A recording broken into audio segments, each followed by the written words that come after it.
al-mab'uts rahmatan lil 'alamin. Allahumma shalli ala sayyidina Muhammad wa ala alihi wa ashabihi ajma'in wa sallim tasliman katsiran amma ba'd. Fa ya ibadallah, usi nafsi wa iyyakum bi taqwallahi faqad fazal muttaqun. Faqad qala Allah ta'ala fi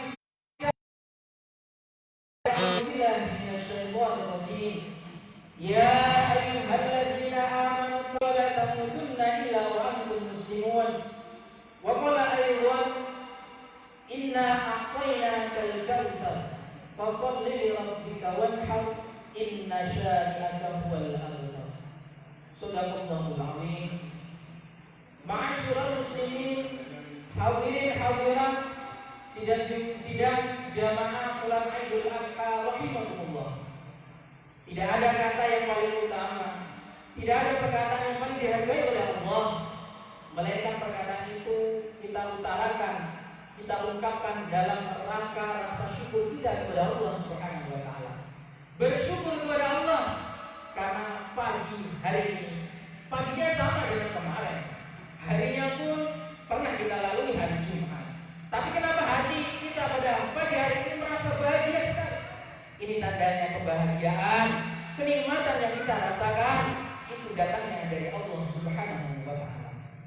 Oleh karena itu, kita selalu bersyukur. Mungkin ada di antara kita, mungkin ada di antara anggota keluarga kita, saudara kita, tetangga kita, ataupun orang lain yang dulu ataupun tahun yang lalu ketika sholat Idul Adha masih bersama kita, tapi ketika kita tengok kanan, tengok kiri, kita menghadap ke depan ataupun kita menghadap ke belakang, orang tersebut, saudara kita, keluarga kita, itu tidak nampak pada saat ini. Itu tandanya apa? Allah masih memberikan kesempatan kepada kita untuk kita menambah amal, untuk supaya kita beristighfar, taubat kepada Allah Subhanahu wa taala atas apa yang telah kita lakukan selama kita hidup di dunia ini. Ma'asyiral muslimin, jamaah sidang Idul Adha rahimakumullah. Di mimbar-mimbar pada saat hari ini, di masjid-masjid selain masjid ini, semua khatib menyerukan, semua khatib mengingatkan tentang ketakwaan kita kepada Allah. Dan tak terlepas juga wasiat ataupun pengkisahan tentang Nabi yang mulia, Sayyidul Anbiya wal Mursalin, Sayyidul Anbiya wal Nabiyin, yaitu Nabi Ibrahim, dikisah-kisahkan ataupun diceritakan di mimbar ataupun podium di masjid dimanapun pada saat itu. Kenapa? Karena Allah Subhanahu wa taala sendiri telah berfirman, laqad kanat lakum uswatun hasanatun fi Ibrahim walladzina ma'ahu. Allah berfirman, sesungguhnya telah ada suri tauladan, contoh yang baik bagi kehidupan kita pada saat ini, yaitu yang terdapat pada Nabi Ibrahim dan orang-orang yang bersamanya. Oleh karena itu, mari khutbah ini setelah kita mulai dengan syukur kita kepada Allah karena pelaksanaan Idul Adha, bahkan penyembelihan kurban, yang mana dikatakan Rasulullah tidak ada amalan yang lebih utama ketika Idul Adha kecuali berkurban. Ini pun tidak terlepas dari sejarah ataupun kisah, supaya kita mengingat tentang kisah sejarah Nabi Ibrahim alaihissalam dan keluarganya. Nabi Ibrahim lahir di kota yang disebut dengan kota Kasdim. Kalau sekarang kira-kira 10 km arah ke selatan dari kota Baghdad, Irak. Ibrahim, artinya bapak, Rohim artinya umat dalam bahasa Ibrani ataupun Yahudi, artinya bapaknya umat. Nah, memang dari Nabi Ibrahim dapat ataupun banyak sekali keturunan-keturunan yang menjadi nabi. Maka di kota tersebut Ibrahim yang muda ini pernah melakukan suatu tindakan yang sungguh menghebohkan orang-orang sekitar. Nabi Ibrahim menghancurkan berhala, yang mana berhala-berhala dihancurkan dan disisakan satu berhala yang besar. Kemudian tampak untuk menghancurkan berhala tersebut, Nabi Ibrahim gantungkan ataupun diletakkan di berhala yang besar. Maka ketika itu orang heboh, orang-orang sibuk mencari siapa pelakunya. Berani-beraninya menghancurkan Tuhan-Tuhan kami, kata orang-orang tersebut. Maka ketika diselidiki, maka tersebutlah ataupun yang dituduh, karena memang kemungkinan besar dan terbukti adalah Nabi Ibrahim. Qalu sami'na fatayya yuqalu lahu Ibrahim. Allah Subhanahu wa taala mengabadikan di dalam Al-Qur'an, orang-orang itu mendengar bahwa yang disebut yaitu yang menghancurkan berhala-berhala adalah Ibrahim. Maka dihadapkan Nabi Ibrahim di pengadilan.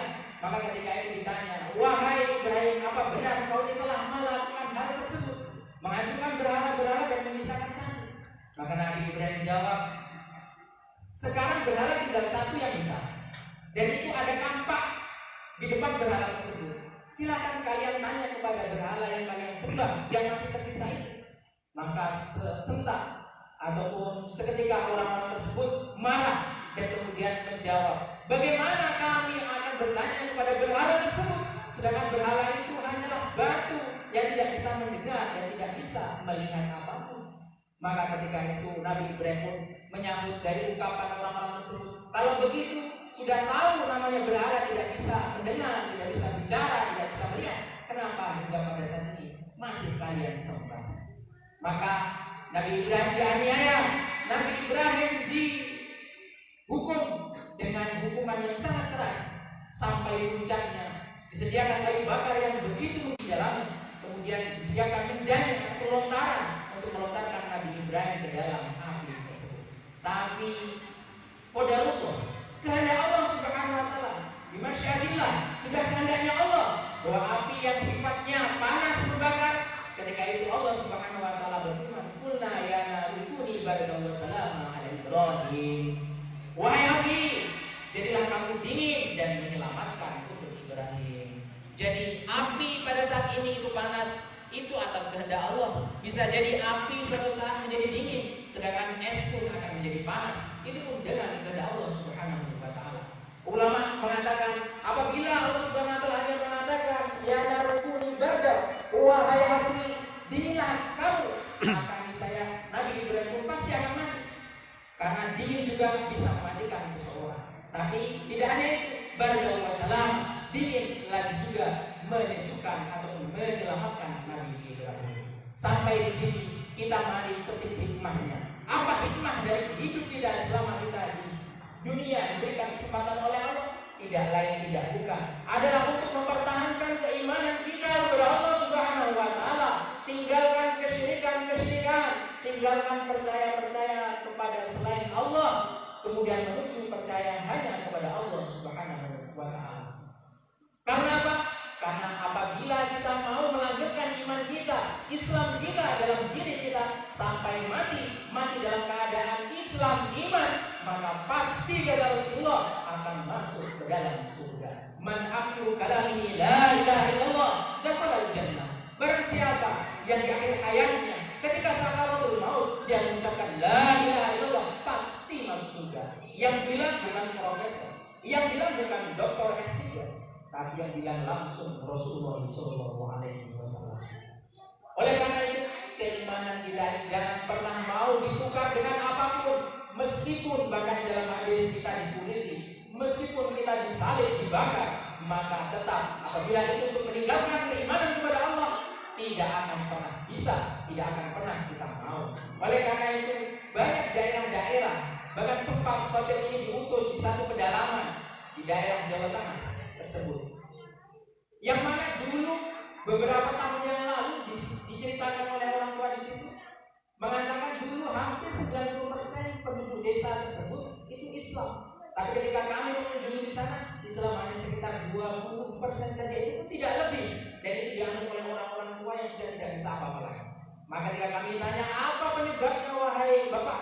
Maka Bapak itu menjawab, dulu kami sering meninggalkan sholat, bahkan berjamaah saja kami tidak mau, kecuali hanya kemudian datanglah suatu musibah, kami tidak bisa apa-apa, datanglah orang-orang non-Islam membawa bantuan, mereka meminta penggadaian atas bantuan yang diberikan. Di mana beberapa orang karena tidak menjaga sholat, maka mereka pun tergadai imannya. Oleh karena itu, masyaallah muslimin jamaah sidang Idul Adha rahimahumullah, yang dimaksud mempertahankan iman kita adalah paling tidak kita menjaga sholat kita. Bahkan dalam memilih pemimpin, bahkan kita dalam menilai seseorang, tidak lain tidak bukan pada dasarnya adalah bagaimana cara sholat dia. Maksudnya bagaimana dia menjaga sholat-sholatnya. Apabila orang sudah mampu ataupun mau menyepelekan sholat, baik itu gerakannya, baik itu bacaannya, baik itu waktunya, maka niscaya suatu saat nanti pasti apabila dia tidak ada keinginan untuk memperbaiki diri, pasti dia akan berani untuk menggadaikan keimanan dia sendiri. Oleh karena itu, hikmah dari kisah yang awal ini adalah bagaimana kita mempertahankan iman kita, mempertahankan Islam kita, karena iman yang tidak bisa dijual beli. Iman dan Islam juga tidak bisa diwarisi. Iman tidak ada di gunung, iman tidak ada yang namanya di lautan ataupun di padang mahsyar, tidak. Tapi iman itu ada di dalam hati. Ketika kita sudah diberikan iman oleh Allah, maka jaga sebaik-baiknya. Dengan apa? Takwa. Takwa bagaimana? Paling tidak kita menjaga sholat kita 5 waktu, terutama menggunakan rukun dan sunnah-sunnah. Ma'asyiral muslimin jamaah sidang Idul Adha rahimahullah. Kemudian setelah dianiaya dan selamat dari kobaran api, Nabi Ibrahim alaihissalam akhirnya pindah ataupun hijrah ke arah barat, yang mana disebutkan melalui sungai Yordan. Kemudian Nabi Ibrahim ini mampu menyeberangi sungai Yordan bersama istrinya yang pertama yaitu Sarah. Makanya orang-orang Yahudi menyebut dengan Ibrahim, yang disebut dengan Ibrani, yaitu penyeberang. Nabi Ibrahim juga disebut dengan Ibrani ataupun Abraham, penyeberang, karena mampu menyeberangi tanpa alat apapun, tanpa bantuan siapa-siapapun. Maka menyeberang laut Yordan ataupun sungai Yordan, sampailah di Al-Ghawfatul Al-Gharbiyah, tepi barat, yang mana sekarang kalau kita semua mengikuti berita terkini, yaitu negara Israel berusaha untuk menguasai tepi barat, yang mana sahnya awalnya itu adalah daerah ataupun di kawasan Palestina.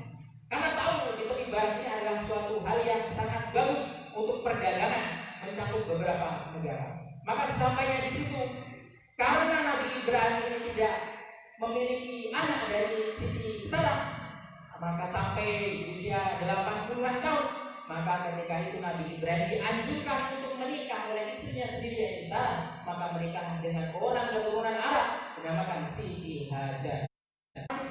Wanita pada saat ini merasa cemburu ketika itu Allah Subhanahu wa taala perintahkan Nabi Ibrahim untuk berhijrah lagi ke arah selatan, yang disebut di suatu biwadin, di suatu lembah yang tandus, kering, tidak ada satupun tanda-tanda kehidupan. Hijrah Nabi Ibrahim bersama Siti Hajar dan bayi yang baru saja dilahirkan olehnya, yaitu bayi kecil Ismail alaihissalam.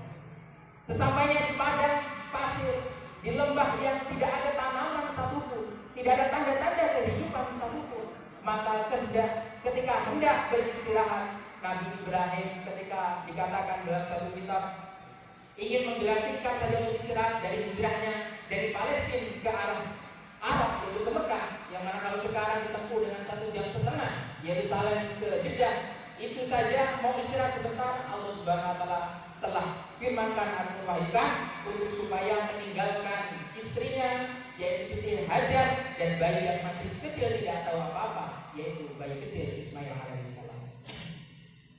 Maka ketika meninggalkan Siti Hajar dan bayinya, ketika itu Nabi Ibrahim tidak memalingkan muka sama sekali.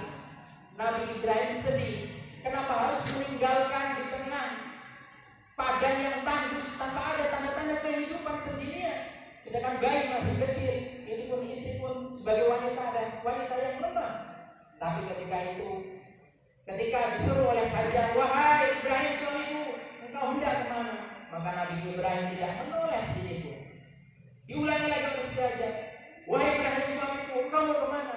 Diulangi berkali-kali hingga sampai suatu kalimat yang dilontarkan, diucapkan oleh Sayyidatina Hajar, Siti Hajar, wahai Ibrahim, jika kepergianmu adalah untuk karena Allah Subhanahu wa taala, apabila kepergianmu itu ada karena diperintahkan oleh Allah, maka sesungguhnya kami tidak akan merasakan yang namanya kerugian dan Allah pasti akan mencukupi kami berdua. Maka ketika itu ditinggalkanlah Siti Hajar dan kemudian bayi kecil Ibrahim yang sangat lucu. Maka pontang-panting, mondar-mandir, kiri kanan, ke depan, lari-lari kecil dari Bukit Sofa ataupun di antara Bukit Sofa dan Marwah mencari air karena tahu anaknya butuh air di tengah padang yang tidak ada penghuni satupun kecuali mereka berdua. Maka ketika itu Nabi kecil yaitu Nabi Ismail alaihissalam menggerak-gerakkan kakinya, memukul-mukulkannya ke tanah, kemudian memancarlah air yang air tersebut jangan habis, berkurang saja tidak. Air itu dinamakan dengan air Zam-Zam yang mana Rasulullah SAW menyebutkan dalam satu hadis, ma'u Zam-Zam 5 syuribalah. Apabila kalian ingin minum air Zam-Zam, maka mohonlah sesuatu dalam hatimu. Kamu ingin memiliki ini, kamu ingin memiliki itu, kamu ingin rezekinya lancar, maka niscaya insya Allah akan dijawab oleh Allah Subhanahu wa Ta'ala. Air Zam-Zam yang diganti ini jangankan habis, berkurang saja tidak. Bahkan ketika ibadah haji, selain daripada ibadah haji tahun ini yang hanya 1.000 orang saja, apabila datang ibadah haji, orang-orang sebanyak 2 sampai 3 juta orang memenuhi panggilan Allah ibadah haji. Dan apabila sehari semalam itu mengkonsumsi air 1 liter, berarti sudah 2 sampai 3 juta sehari semalam digunakan air tersebut. Tapi jangankan habis, berkurang saja tidak. Bahkan ilmuwan mengatakan sebelum air Zam-Zam itu ditutup oleh bangunan, air Zam-Zam itu apabila terkena air, baik dari air sungai ataupun air hujan, maka air Zam-Zam sumurnya itu akan memuntahkan air tersebut karena air Zam-Zam tidak mau tercampur dengan air-air yang lain. Ini salah satu apa? Keberkahan. Dari siapa? Dari Nabi Ibrahim. Dan siapa? Dari istrinya yaitu Siti Hajar, beserta juga bayinya yang imut, yang bagus, yang baik, yang tampan, yaitu bayi kecil Ismail alaihissalam. Oleh karena itu, ma'asyiral muslimin hadirin hadirat, jamaah sidang Idul Adha rahimakumullah, dari kisah tersebut sementara kita bisa mengambil hikmah bahwa segala sesuatu apabila itu sudah perintah Allah, kita dilarang untuk berpikir-pikir, kita dilarang untuk bertanya-tanya. Ketika kita kerja di siang hari, pekerjaan menghasilkan rezeki yang banyak, untung ketika itu untung yang banyak. Tapi ketika ada panggilan Allah, Allahu Akbar, Allahu Akbar, azan berkumandang, maka kita tahu apa yang menjadi kehendak Allah, yaitu dengan kita meninggalkan perdagangan sementara, kita menuju Allah menaikkan sholat 5 waktu yang pagi. Apabila datang namanya bulan Ramadan, padahal biasanya jika jualan, apabila orang juga ada yang bertani, tidak puasa, maka dia bisa keliling kemana-mana, dia bisa mencampur, dia bisa bertani sampai larut malam. Tapi ketika Ramadan tiba, gara-gara puasa, dia pulang sebelum matahari panas sangat terik. Maka secara logika akal, usahanya ini merosot. Tapi apabila itu sudah perintah Allah, puasa perintah Allah, jangan pernah berpikir-pikir, jangan pernah bertanya-tanya bahwa itu adalah perintah Allah. Lakukan sami'na wa ata'na, kita dengarkan dan kita langsung taat. Oleh karena itu, hadirin hadirat rahimakumullah, setelah itu Nabi Ibrahim meninggalkan Siti Hajar dan anaknya. Maka ketika itu bertahun-tahun sudah berada bersama Siti Sarah. Rindu yang amat sangat meninggi, yang mana dikisahkan lahirnya Nabi Ismail saja itu umurnya Nabi Ibrahim 86 tahun. Berpuluh-puluh tahun menunggu kedatangan kehadiran seorang anak. Ketika anak belum sampai dia bisa melihat dengan sempurna, belum sampai dia mendengar atau berbicara dengan sempurna, tapi sudah disuruh oleh Allah untuk meninggalkan. Tapi karena itu perintah Allah, maka keinginan, kerinduan, tetap kerinduan seorang ayah kepada anaknya. Ketika itu, maka umur 7 tahun Nabi Ismail alaihissalam, Nabi Ibrahim diperintahkan oleh Allah untuk kembali kepada Siti Hajar dan anaknya untuk melepas kerinduan. Maka bersamalah sang anak kecil yang baru-baru bisanya untuk diperintah, baru-baru bisanya untuk melucu. Tapi ketika tidur bersama Nabi Ismail yang kecil umur 7, mengatakan 9 tahun, Allah Subhanahu wa Ta'ala turunkan wahyu yang mana ini pun diabadikan di dalam Al-Quran untuk menyembelih anaknya sendiri yang masih tampan, yang masih kecil, yang belum namanya menganggap ataupun mengenal yang namanya suatu kehidupan. Qala ya bunayya inni ara fil manam, wahai anakku, sesungguhnya aku ini mengetahui di dalam mimpi bahwa anni atba'uka fanzur madza tara. Aku mimpi aku menyembelih kamu. Bagaimana pendapatmu? Masya Allah, subhanallah, Allahu Akbar. Harta satu-satunya yang dicintai, harta yang paling dipertahankan, tapi ketika datang perintah Allah disuruh untuk menyembelih. Apabila kita mungkin ada dalam tanda kutip Ibrahim pada saat ini mempunyai anak satu-satunya, itu pun lahir setelah puluhan tahun menanti dalam penantian yang sangat memilukan. Tapi ketika belum cukup untuk balik, akhir balik baru usia tamyiz, sudah disuruh untuk mengorbankan, dalam arti disuruh untuk menunaikan perintah Allah Subhanahu wa Ta'ala. Maka ketika itu awal mulanya, wahai anakku, mari kita berkurban. Maka Nabi Ismail alaihissalam kecil mengatakan, ayah, ayo kita juga berkurban, saya suka. Maka ketika sampai di Jabal Kurban yang sekarang mungkin Muzdalifah atau mungkin sekarang di sekitar Mina, maka sampainya di situ Nabi Ismail yang kecil ini senang sekali karena tahu bapaknya mau kurban. Ketika sampai di Jabal Kurban, maka bapaknya bilang, wahai anakku, aku mimpi yang aku korbankan ini adalah kamu. Lantas bagaimana pendapatmu? Kalau bapak yang taat, bapak yang baik, tidak semena-mena kepada anaknya, ketika memiliki suatu keputusan tetap meminta usulan ataupun pendapat dari anaknya. Bahkan ulama mengatakan apabila itu menyangkut daripada kebaikan anak itu sendiri, maka seorang ayah, seorang ibu, orang tua tidak bisa semena-mena dalam memerintah ataupun menyuruh anaknya apabila itu berkaitan dengan kebaikan dirinya sendiri. Maka bapaknya soleh, anaknya pun menjadi soleh. Kata Nabi Ismail alaihissalam mendengar seruan bapaknya untuk mengorbankan dirinya, maka ya bunaya, maka wahai ya abatif al, wahai bapakku, madukna satajiduni insyaallah minas sabirin. Wahai bapakku, apabila itu memang sudah perintah Allah, lakukanlah meskipun aku yang akan dikorbankan. Dan sesungguhnya nanti engkau insyaallah akan mendapatku termasuk orang-orang yang bersabar. Hadirin jamaah sidang Idul Adha rahimahumullah. Ini menjadi pelajaran tersendiri bagi kehidupan kita di dunia. Apa maksudnya? Paling tidak ada beberapa kesimpulan bahwa dalam kita berumah tangga dengan misi untuk menjadikan anak soleh dan solehah, ini mempunyai kiat-kiat tersendiri yang diambil daripada kisah Nabi Ibrahim dan beserta keluarga. Apa? Yang pertama, apabila ingin memiliki anak yang soleh solehah, jangan lupa selalu berdoa. Bahkan ketika sebelum kedatangan kelahiran Nabi Ismail, Nabi Ibrahim selalu berdoa, Rabbi habli minas sholihin. Ya Allah, datangkanlah, berikanlah, amanahkanlah anak yang soleh. Bahkan di ayat yang lain, Rabbi ja'alni muqimas sholati wa min dzurriyyati wa taqabbal du'a.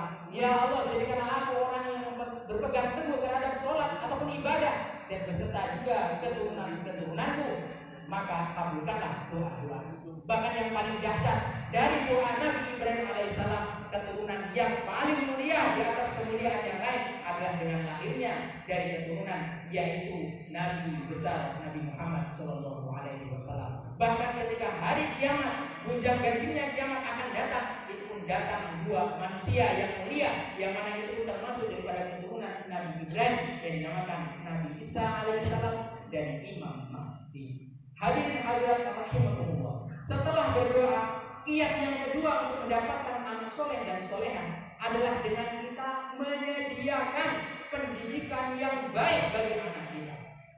Jangan hanya kita sibuk pagi pulang sore, bahkan malam, bahkan tidak pulang untuk mencari rezeki. Dan itu pun berdalih bapak pergi untukmu wahai anakku, tapi tidak menyediakan, mustahil akan mendapatkan anak yang baik, soleh dan solehah. Maka memondokkan anak kita, mengirim anak kita ke sekolah ini tidak wajib pada awalnya. Yang wajib adalah seorang ayah mendidik anaknya, seorang ibu mendidik anaknya. Tapi karena keterbatasan ilmu kemampuan seorang ayah dan ibu, maka kita menjadi terkena wajib untuk mengirim anak kita ke pesantren, mengirim kepada anak kita ke pendidikan Islam, supaya apa? Gugur kewajiban kita dalam membimbing atau membina anak yang soleh dan solehah. Maka madrasah yang paling utama selain daripada madrasah pondok pesantren ataupun sekolah Islam terpadu, yaitu faktor ataupun pengalaman seorang ibu dalam mendidik anaknya. Nabi Ismail soleh bukan karena soleh dengan sendirinya. Nabi Ismail baik bukan baik dengan sendirinya, tapi Nabi Ismail soleh dan baik karena memiliki seorang ibu yaitu Siti Hajar yang juga soleh. Bahkan Ali Imam mengatakan al-ummu Ibu adalah madrasah yang paling utama bagi anak-anaknya. Maka apabila ingin melihat kelakuan ataupun akhlak anak kecil, bahkan ulama katakan usia-usia sekolah dasar ataupun SD, itu biasanya yang mempengaruhi dari pendidikannya adalah seorang ibu.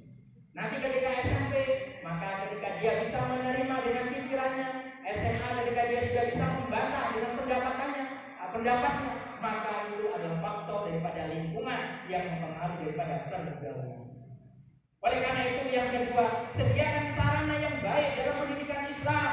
Bahkan orang sekarang sungguh menganehkan, lebih cinta, lebih rela mengeluarkan uang demi pendidikan non-Islam. Bahkan siap anaknya dikhususkan bahasa Inggris, bahasa Korea, bahasa Jepang, tapi giliran anaknya tidak bisa berbahasa Arab, tidak tahu ilmu fikih, tidak tahu tauhid yang benar, maka itu dibiarkan saja hingga nanti akhir hayat.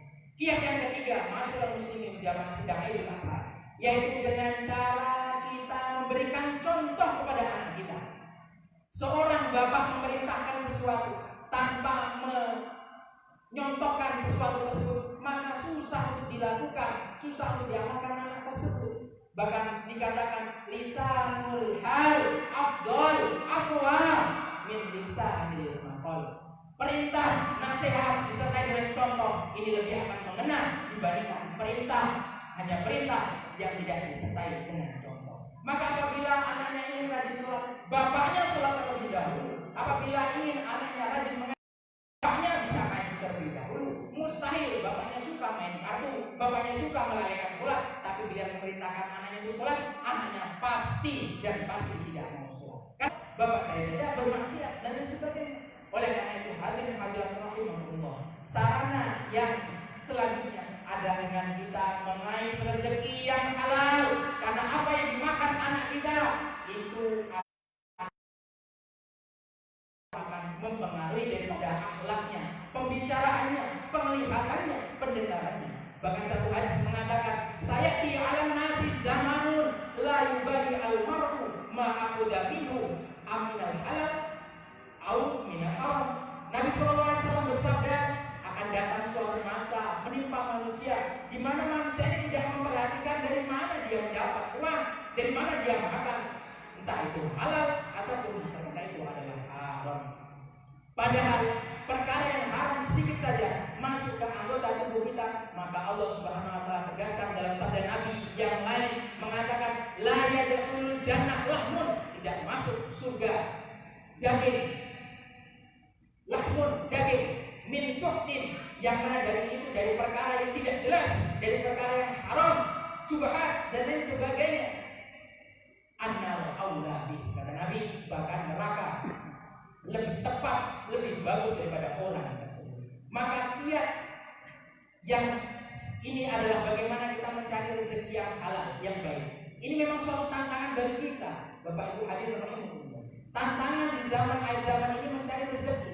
Terkadang rezeki halal susah sekali, bila rezeki yang itu tidak jelas mudah sekali. Tapi ingat, jika itu untuk konsumsi anak istri kita, maka itu termasuk daripada akan mempengaruhi mempengaruhi daripada anak kita. Oleh karena itu, masyaallah muslimin jamaah sidang rahimahumullah. Khutbah ini bukan hanya khutbah yang main-main. Khutbah ini datang setahun sekali saja, yang mana akan menjadi nasihat kita, yang kita bisa jadi, saya mungkin bisa jadi yang khotib atau punya khutbah ini, Pak, umurnya tidak panjang lebih daripada hadirin sekalian.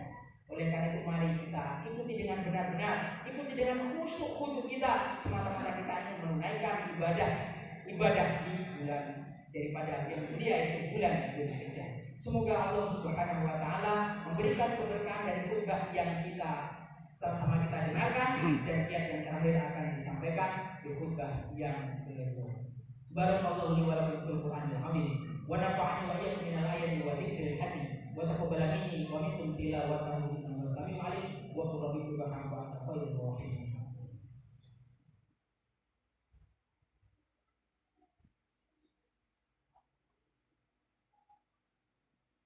Allahu akbar, Allahu akbar, Allahu akbar, Allahu akbar.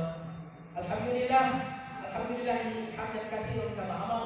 Asyhadu an la ilaha illallah wahdahu la syarika lah. irghaman liman jahada wa kafara. Wa asyhadu anna sayyidana Muhammadan abduhu wa rasuluh sayyidul insi wal bashar. Allahumma shalli ala sayyidina Muhammad wa ala alihi wa ashabihi ajma'in wa sallim tasliman katsiran amma ba'd. Allahumma shalli ala sayyidina Muhammad wa ala ali sayyidina Muhammad. Hadirin jamaah sidang Aidul Adha rahimahullah. Kiat yang terakhir dalam membentuk anak kita menjadi anak yang soleh dan solehah untuk bekal kita di dunia dan sendiri berbakti kepada kedua orang tua kita. Birru aba'akum wa birru abna'akum. Baktilah kepada ibu bapakmu, maka niscaya anakmu pun akan berbakti kepadamu. Ada satu kisah di Arab, ada orang yang sudah nikah 21 tahun. Maka ketika nikah 21 tahun ini jarang sekali ngajak ibunya untuk makan bersama. Setiap malam keluar yang diajak anak istrinya. Ketika ada rezeki lebih yang diberikan pun adalah anak istri. Padahal ibunya masih ada. Maka ketika satu malam makan bersama istri dan anaknya, istrinya bilang, "Wahai bang, suamiku, kita ini sudah lama gak ngajak orang tua untuk makan. Apakah kamu ingat mau makan bersama orang tuamu?" Maka seketika itu laki-laki tersebut ingat bahwa dia mempunyai ibu yang tinggal sendiri, sudah menjanda umurnya ataupun menjandanya 19 tahun, berarti 2 tahun dari pernikahan. Maka ketika itu ditelepon ibunya. Maka ketika ditelepon, "Wahai ibu, ya ada apa nak?" "Wahai ibu, besok kita akan makan di restoran yang mahal, makanan yang enak." Maka seketika ibunya bilang, "Wahai anakku, kau tumben sekali menghubungi aku. Apakah kau ini punya masalah dengan anak ataupun istri?" Maka kata lelaki tersebut, "Tidak, Bu. Saya tidak punya masalah apapun dengan keluarga. Saya hanya ingin mengajak ibu untuk makan di restoran yang mahal dengan makanan yang enak sekali." Maka malam yang dimaksud telah tiba. Anaknya ini datang kepada ibunya. Ketika itu ibunya sudah menyambut di depan rumah dengan senyum yang sangat sumringah. Bahkan anak lelaki ini tadi yang punya anak istri mengatakan, "Saya tidak pernah seumur hidup mengetahui ibu saya senyum sumringah bahagia, melainkan senyum ketika malam itu menjumpai ia akan aku jemput untuk makan malam bersama." Maka ketika itu sampai di satu restoran yang mahal, makanan-makanan pun enak tersedia di sana. Maka disodorkanlah daftar menu kepada ibunya. Maka ibunya senyum sambil membaca. "Anak saya lupa bahwa saya ini sudah tidak bisa membaca dengan benar. Mata saya sudah kabur." Mas spesial oleh anaknya. Ketika itu juga senyum juga.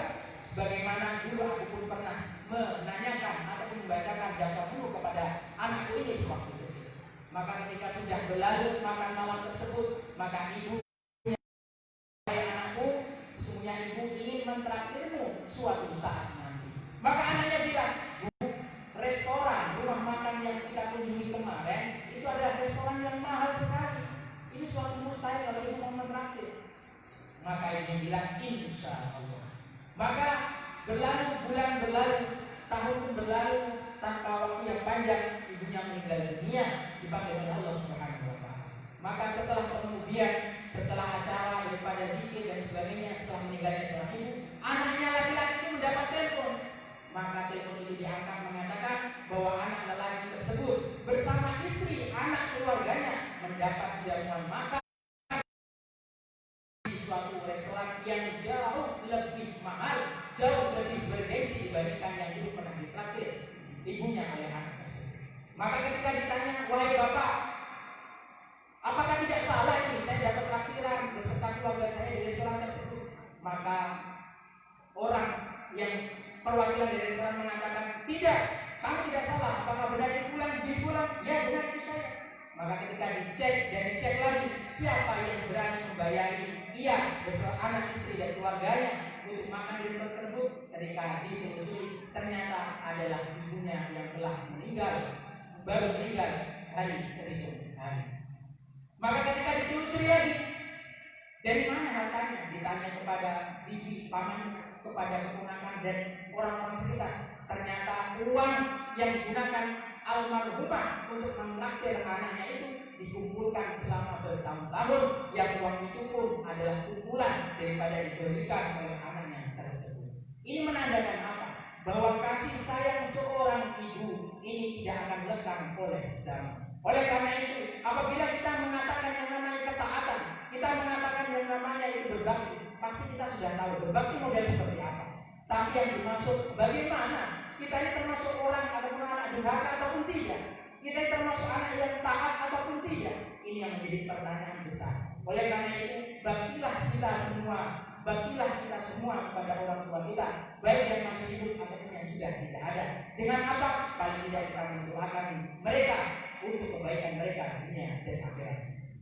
Seorang khatib pernah khutbah di Mesir mengatakan, berdoa 5 kali untuk seorang ibu dan ayah. Anak berdoa kepada ibu dan ayahnya, maka itu masih dikatakan anak yang durhaka. Maka ketika itu ada satu orang jamaah yang tidak terima. Setelah khutbah khotibnya mengatakan, bagaimana bisa dikatakan anak mendoakan 5 kali sehari masih dikatakan durhaka? Maka syekh tersebut yang khotib mengatakan, apakah kamu hafal doa untuk orang tua? Hafal, coba sebutkan 5 kali. Maka dia pun bisa. Sebutkan 20 kali, dia pun bisa. Sebutkan 50 kali, dia pun bisa. Maka katakan, apa maksudnya wahai syekh? Engkau doa 50 kali untuk orang tuamu, itu sedikit pun keringat tidak menetes daripada dagumu, tidak ada menetes daripada keringat kepalamu. Sedangkan satu keringat saja orang tuamu dalam mencari rezeki itu adalah untuk hari-harinya, untuk keperluanmu dunia, apalagi nanti di akhirat. Oleh karena itu mari kita berdoa, kita istighfar kepada Allah Subhanahu wa taala. Khutbah ini bukan bermaksud menasihati siapa-siapa, tapi khutbah ini untuk menjadi renungan kita semua bahwa kita ini ada hakikatnya untuk mendapatkan keridhaan Allah Subhanahu wa taala. Dan mari kita berkurban. Kurban tidak hanya dengan kurban hewan, tapi bagaimana kita kurban mengorbankan apa yang kita cintai, kita sayangi demi apa? Perintah Allah Subhanahu wa taala. Allahumma shalli ala sayyidina Muhammad wa ala sayyidina Muhammad. Allahumma ighfir lil mu'minina wal mu'minat wal muslimina wal muslimat al ahya'i minhum wal amwat innaka sami'un qaribun mujibud da'wat wa ya qadhiyal hajat ya Allah ya rabbal alamin. Allahumma aizzal Islam wal muslimin wa adil kufar wal musyrikin. Ya Allah, pada hari ini kami berkumpul ya Allah, berjamaah ya Allah, mengharap keridhaan-Mu ya Allah, mengharapkan ampunan-Mu ya Allah. Ya Allah ya Rahmanir Rahim, ampunilah kami ya Allah, ampuni dosa-dosa kami ya Allah, ampuni dosa kekurangan, kesalahan, kehilapan orang tua kami ya Allah. Ya Allah ya Rahmanir Rahim, kami rindu kepada orang tua kami ya Allah, kami rindu dengan suaranya ya Allah, kami ingin memeluknya ya Allah. Apabila orang tua kami masih hidup ya Allah, kami ingin selalu berbakti kepadanya ya Allah. Tapi takdir, tinggallah takdir, orang tua kami ada yang mendahului kepada kehidupan kami ya Allah. Berikanlah kebaikan untuknya ya Allah, ampuni dosa-dosanya ya Allah, berikanlah amal-amal ibadah pahalanya untuk kedua orang tua kami ya Allah. Ya Allah ya Rahmanir Rahim, bantulah pejuang-pejuang Islam ya Allah yang sedang berjuang menegakkan kalimat Allah ya Allah, kalimat-Mu ya Allah. Ya Allah ya Rahmanir Rahim, jangan tampakkan, jangan tanamkan ketakutan dalam dirinya, sedangkan tanamkanlah ketakutan kepada orang-orang musuh-musuh orang kafir, yaitu orang kafir, orang munafik, orang yang zalim. Rabbana dzalamna anfusana wa illam taghfir lana wa tarhamna lanakunanna minal khasirin. Rabbana hab lana min azwajina wa dhurriyyatina qurrata a'yun waj'alna lil muttaqina imama. Rabbana atina fid dunya hasanah wa fil akhirati hasanah wa qina adzabannar. Ibadallah innallaha ya'muru bil 'adli wal ihsan wa ita'i dzil qurba wa yanha 'anil fahsya'i wal munkar wal baghi ya'idukum la'allakum tadhakkarun. Fadhkurullaha al-'azim yadhkurkum washkuru 'ala ni'amihi yazidukum wa la dzikrullahi akbar. 1441 Hijriah. Wassalamualaikum warahmatullahi wabarakatuh. Waalaikumsalam.